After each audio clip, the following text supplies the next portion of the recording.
Welcome to the demonstration for troubleshooting Enterprise Vault. This demonstration reinforces the concepts covered in Lesson 17 of the Enterprise Vault 10 for Exchange Administration course. In this demonstration, we will take a quick look at the main tools that administrators can use to troubleshoot Enterprise Vault systems. We will specifically consider the following tools: the Symantec Enterprise Vault Event Viewer logs, the Client Trace logs, the Deployment Scanner tool, and the dtrace tool. We're going to start out on our server number 2 as our Enterprise Vault service account, and server number 2 is the Enterprise Vault server. So we'll come down to our server manager and start that up so that we can see the event logs. And to get into the event logs in the server manager, we'll come up and expand our diagnostics. Then we'll expand our event viewer. And then we can expand the applications and services section. And we'll start off looking at the Symantec Enterprise Vault log. In the Symantec Enterprise Vault log, like most of the event logs that you see, are going to have information, warnings, and errors. And there'll be information associated with each one of those. So just take a look at an example here. I happen to have an error, so open up that error. You can see that I get a text view of the information about that particular error, and it gives you a possible item to look to determine if you can correct that issue. And then we can click on this link here where it would send information and to try to find a solution online. And then you have the section that has the individual pieces of information about that particular event.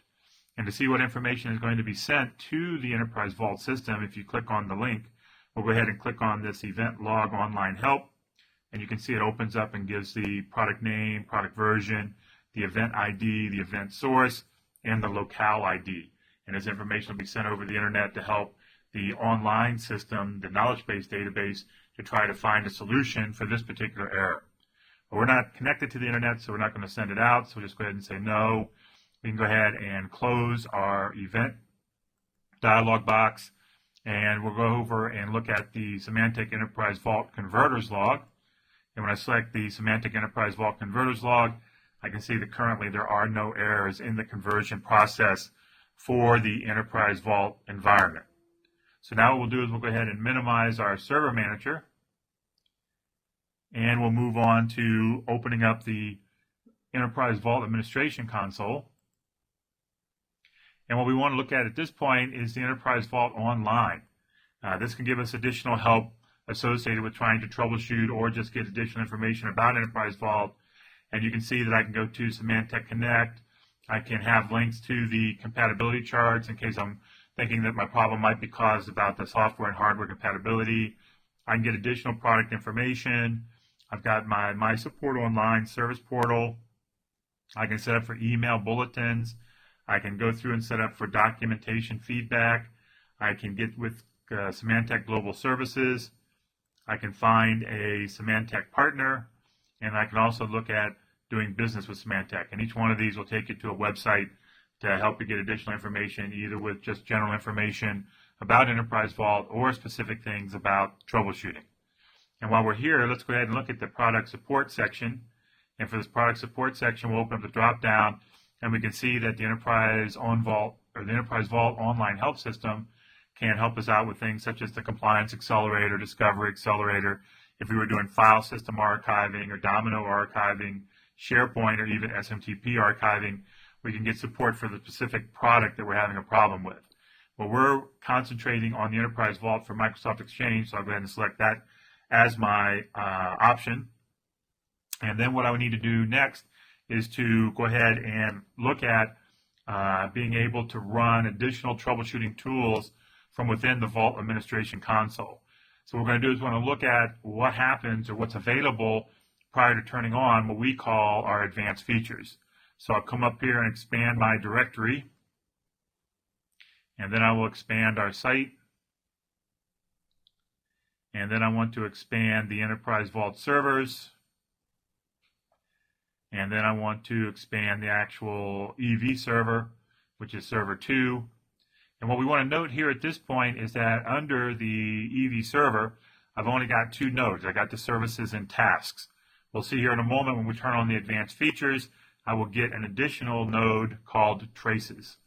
And also, I want to look at the context-sensitive pop-up for the Enterprise Vault server. So if I right-click on it to bring up the pop-up, you can see at the top the only option that I have currently is Set State. So let's go ahead and turn on those advanced features, and we can do that by coming up to our Tools menu and selecting Advanced Features. Now once I've turned on the advanced features, if I come back to the area where I was before and I expand my Enterprise Vault server node, I will now see that I have a new node called Traces. And we'll be looking at that in more detail here a little bit later in the demonstration. But also, if I come up to the actual server itself and right-click on it, you can see I now have an additional menu option on the pop-up menu or shortcut menu, which is the deployment scanner. So since we have this open, let's go ahead and see how we can use this to help us with our troubleshooting. So I'll go ahead and click on my deployment scanner, and you can see it opens up to the welcome screen, and we've seen this welcome screen in the installation course for doing the installation of Enterprise Vault and running the deployment scanner. But now, because we're running it from within the Vault administration console, our assumption is that we want to gather information about the environment and store it in a CAD file so that we can send it to Symantec technical support to help analyze the problem that we're occurring. So that's what we want to do an example of here in the demonstration. So I'll go ahead and click Next. And then you got the different types of archiving that we're doing and functionality within the archiving, such as indexing. And for us, we're not doing any file system or SMTP archiving, so we'll remove the check mark in front of that. We're also not doing any Lotus Domino archiving, so we'll remove that check mark. And lastly, we're not doing SharePoint archiving, so I can go ahead and remove that check mark as well. So we'll just be checking for the Exchange archiving, and in an earlier lesson we had done PST file archiving, so we want to check on that, and for indexing. So then we go ahead and click our Next button, and it comes up and prompts us for a support number. So if we've already called support and been given a number, we can put that in here. So I'm just going to make up a dummy number. This doesn't represent the numbering system that we use for support at all, just to put something in that location. We can see where the default location is going to be, where the CAD file will show up. So it's going to be under my D drive, Program Files x86, and then my Enterprise Vault. This is my installation directory. We can tell it how long we want to collect the data and log files for, and we're going to go back 4 days, but again, if the problem may have started showing up earlier, we could change that if we wanted to. And then we've got a list of additional items that we can include in the CAD file. And again, you can mark or unmark whichever items you think that you would need, or whichever items support may have recommended having marked with the deployment scanner. So once we've got everything set up, we can go ahead and click our Next button. It starts doing the execution and running. We'll get a little status bar that gives us updates on exactly what it is doing and what it is collecting as part of running the deployment scanner. And then finally what should happen is I should finally reach a point to where I actually get to the end of the installation, correction, not installation, but the running of the deployment scanner, and it tells me that it did in fact create our file for us on our D drive, Program Files, Enterprise Vault, and our file name is Vault Support, and it's got a case number, and there's that case number that we specified as part of the setting up of the deployment scanner, and then there's a date timestamp that goes along with that. So now that we've got the file, let's go and look at some of the different information that shows up in the CAD file. So we'll go ahead and click our Finish button here, and then we'll go down and we'll open up our Windows Explorer, and then we want to navigate to where the CAD file was placed. So I'll go to my D drive, then I'll open up my program files, and then I can open up my Enterprise Vault folder. And then I need to scroll down to where the file itself is actually at. And the name of the file was Vault Support, or it started with Vault Support and so on. So this is in fact the file that I wish to see. So I'll go ahead and open this up so I can right click on it and select Open. And it shows you the type of information that's being stored in this cabinet file that you're going to send to support to help us analyze what your problem is so that we can get it fixed. So here we have a XML representation of your save sets. I scroll down a little bit further, you can see I've got an application log. I've also got some error messages that have shown up. So I got files that have that information stored in it. If I scroll down a little bit further, I can see that I'm starting to get information being pulled from the Enterprise Vault directory database. If I go down a little bit further, I've got additional. I'm still continuing to get information out of the different tables in the database. I'm also getting some user rights being taken from the Enterprise Vault environment. If I scroll down a little bit more, now I've got the Symantec Enterprise Vault event log, the Symantec Enterprise Vault converters log as well. So again, you can see that it automatically collects a lot of information that you can then send off to support to help them analyze what your particular problem may be. So now that we've seen what's in there, we'll go ahead and minimize this. And what we want to do now is to go and explore the dtrace, which is called traces in the graphical user interface of the Vault Administration Console. So I'll go ahead and select traces here. And you can see that once I've selected the traces, we haven't run any traces yet. Otherwise, they would show up on a list here. So we need to go and create ourselves a new trace. So I'll go ahead and right-click on traces, select new, and then trace.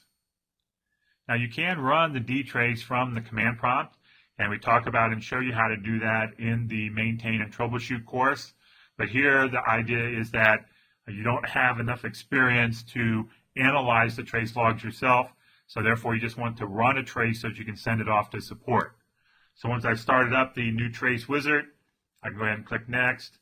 And then here I've got a drop down that allows me to select a variety of different issues that may occur in an Enterprise Vault environment. So you can see it runs the gamut from collection issues all the way down to Vault Store partition rollover issues. Well, in our particular example, we just want to show some mailbox archiving issues for the Exchange environment. So we'll select that option. And then we can go ahead and click next. And then we want to give a title to our trace so that we can find it readily. And we'll just call ours Exchange Mailbox Archiving. We'll go ahead and click next. And you can specify how long you want the trace to run for. And you need to basically, depending upon what you're trying to capture, for our example, we're going to go in and immediately run a mailbox archiving run.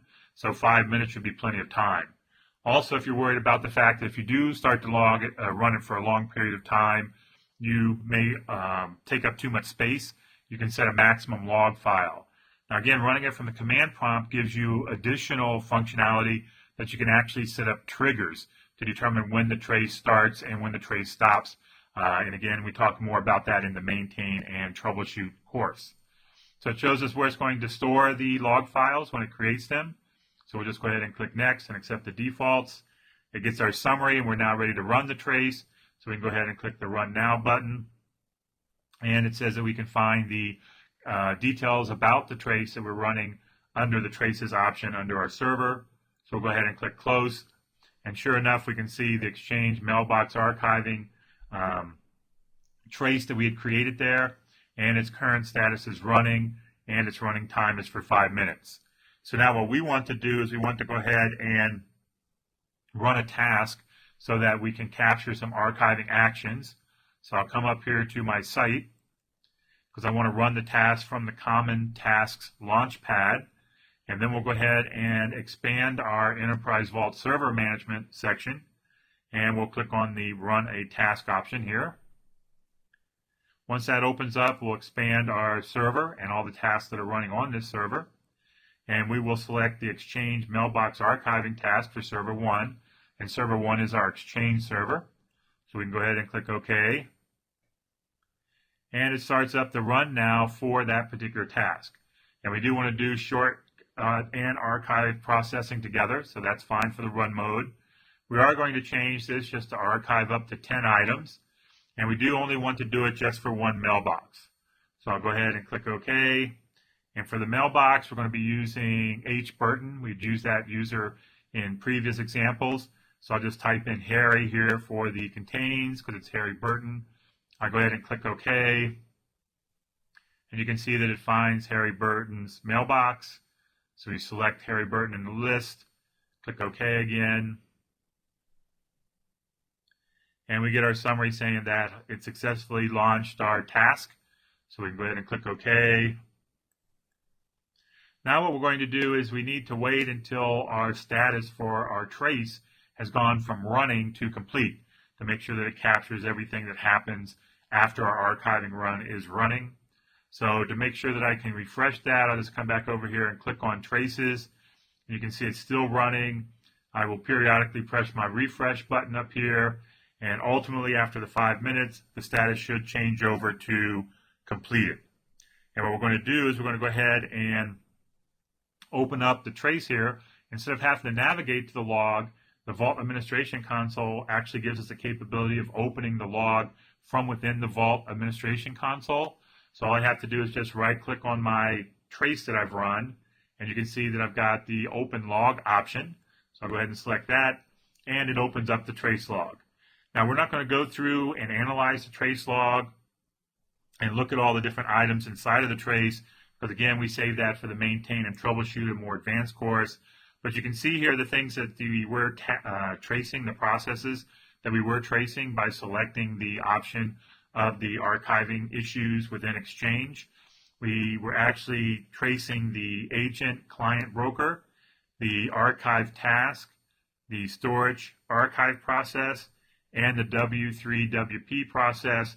And we were doing it in verbose mode for all of them, and we were including the events that did occur.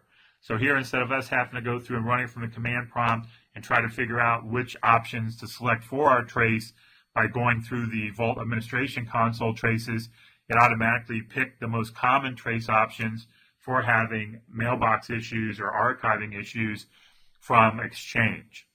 So we'll go ahead and close our trace log here. And the next thing we want to switch over and start looking at, so we're done with the event logs and running dtrace on the Enterprise Vault server. So now we're going to go over to the client and run the client diagnostics. So now I switched over to the client, and what I want to try to do here is to set up the client diagnostics for minimum tracing. So to set up the client diagnostics section, I need to click on my Enterprise Vault tab of the Office ribbon. And then we have to hold down both the Control and Shift keys while we click on one of the Enterprise Vault icons. And when we do that, that will open the Enterprise Vault Diagnostics dialog box. We're going to select minimum tracing for this example, and then we can go ahead and click OK. And it tells us that our changes will take effect when we next start Outlook. So we acknowledge that information dialog box. We'll go ahead and close Outlook. And then we'll go ahead and open it back up again. So I click my Start button and select Microsoft Outlook 2010. And now what I want to do is I want to try to do something associated with the client. So what I'm going to do is go back to my Enterprise Vault tab on the Office ribbon, and I'm going to try to restore my message, Harry Burton Troubleshooting 5. So to do the restoration, I'll come up and click on the Restore under my Action section. And because this is the first time we've tried to do this, we get the little prompt about, are you sure you want to do that? And we'll put a check mark here that we don't need to see that again, and then go ahead and click OK. And we see that our shortcut icon has changed to Restore Pending. And then if we monitor it for a period of time, it should switch over and become a regular mail icon to show us that it has, in fact, been restored. Well, now what we want to do is see if we can find information about the restoration in the event log. So once again, holding my Control and Shift key at the same time, I'll go ahead and click on one of the Enterprise Vault buttons, and you can see that I do have the option to open the log at this point. So I'll click on my Open Log button, and it opens up the log in Notepad. And we'll just do a quick search here to see if we can find something about restoring. So I'll go to my Edit and select Find. And what we will look for is we will look for the statement that says that an item has been marked for restore. And then we go ahead and click our Find Next button. And it did, in fact, find that that particular item, Troubleshooting 5, was marked for restoration. And again, we're not going to spend a whole lot of time analyzing or understanding the client log. We save that for a more advanced course, the thought being that you would just send this log off to support to help you with your troubleshooting problems. So we can go ahead and close our Find dialog box. We'll go ahead and close our client event log or our client diagnostics log. And back here on the Enterprise Vault Diagnostics, there are some other options that we can set up, like maximum tracing. We can also set up include virtual vault. If you have virtual vault configured, you can get information about the vault cache and PST migrations. Also, you can get configuration information about the vault environment on the client by clicking the vault information button. And again, we go over all of this in detail in the maintain and troubleshoot course. So I'll go ahead and get out of the diagnostics dialog box. I'll go ahead and close my Outlook. And that brings us to the end of this demonstration.